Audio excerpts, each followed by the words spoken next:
Mesdames, ça ne vous dit pas grand-chose, mais pour les gens un peu de la mécanique et du deux roues, on a l'évolution, on est passé du cadre acier conventionnel, comme le cadre de vélo, c'est-à-dire un cadre avec un moteur au milieu, qui a évolué pour arriver à ce que l'on a aujourd'hui, ça, l'évolution technologique de la moto.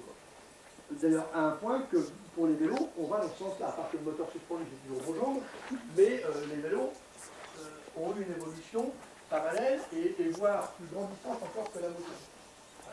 Donc on a cette évolution dans les châssis, des évolutions au niveau des amortisseurs, puisqu'on est parti châssis acier et moule à bord avec double amortisseur, pour arriver châssis acier toujours en acier vert avec un mono-amortisseur, qui est direct à amortisseur bas, sans avoir d'amplification ni de démultiplication de fonctionnement, pour arriver avec des mono-amortisseurs avec une liaison fortement modification des charges et pour en tenant compte des angles de fonctionnement des bras, qui font des progressivités que l'on peut travailler et que l'on peut déplacer.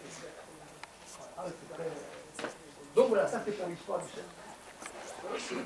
Alors ici, là, on est censé préparer une moto de A à Z en tenant compte du règlement.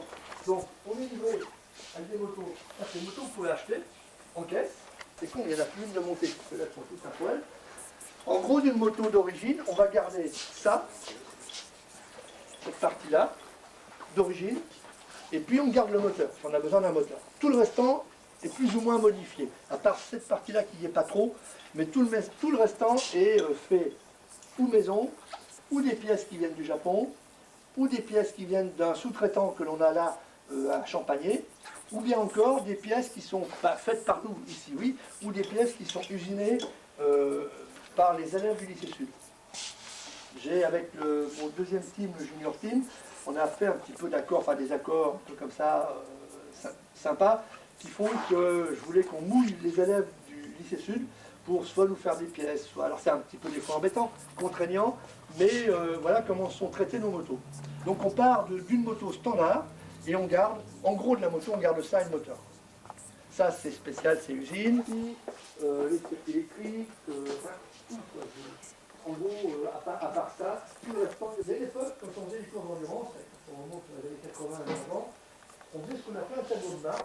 On va tourner en temps de temps autour, et on va tourner à ces chronos-là pendant 24 heures. Et normalement, si notre moto est un peu plus solide que celle du copain, plus il va casser avant nous, et nous, on devra aller au bout. Aujourd'hui, c'est plus du tout ça. Aujourd'hui, on sait qu'une moto, elle est capable de tenir 24 heures à 13 500 tours, avec une puissance que l'on connaît.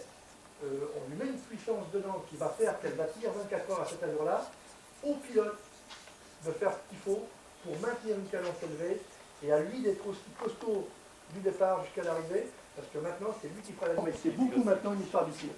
Donc on n'a plus de tableau de marche, on dit au pilote, tu te démerdes, c'est 13 500 tours, et le chrono, c'est plus... voilà, tu as perdu 2 dixièmes de seconde au tour, et là 2 dixièmes, c'est une catastrophe. Donc on a changé notre façon de faire, ce qui fait qu'il faut maintenant qu'on ait des motos très poussées, très... pour que rien ne soit laissé au hasard. C'est la moindre petite faille. Le pire, c'est les circuits électriques.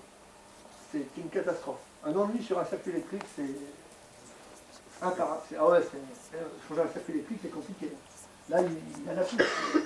Les circuits sont faits ici et font combien de temps ils mettent en pause, hein? 4 jours. Ah non, 4 jours quand il y a... Non, 4 jours pour le copier. Oui. Pour le premier, il y a 3 semaines. Voilà. Donc si tu ramènes, si tu veux autant, c'est pratiquement une semaine par... Enfin, une semaine à la façon ici. Non, il compte plus de 60 heures sur un circuit. Ouais.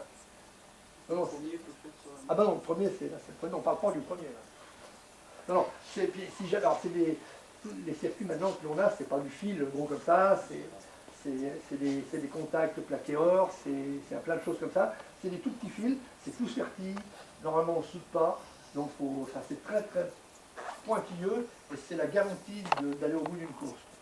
Donc voilà, ne rien laisser au hasard pour faire que ça se passe bien, sachant que par exemple, si un pilote décide de rouler moins vite, parce qu'il est fatigué, il faut savoir, pour un petit exemple, je vous l'ai dit tout à l'heure,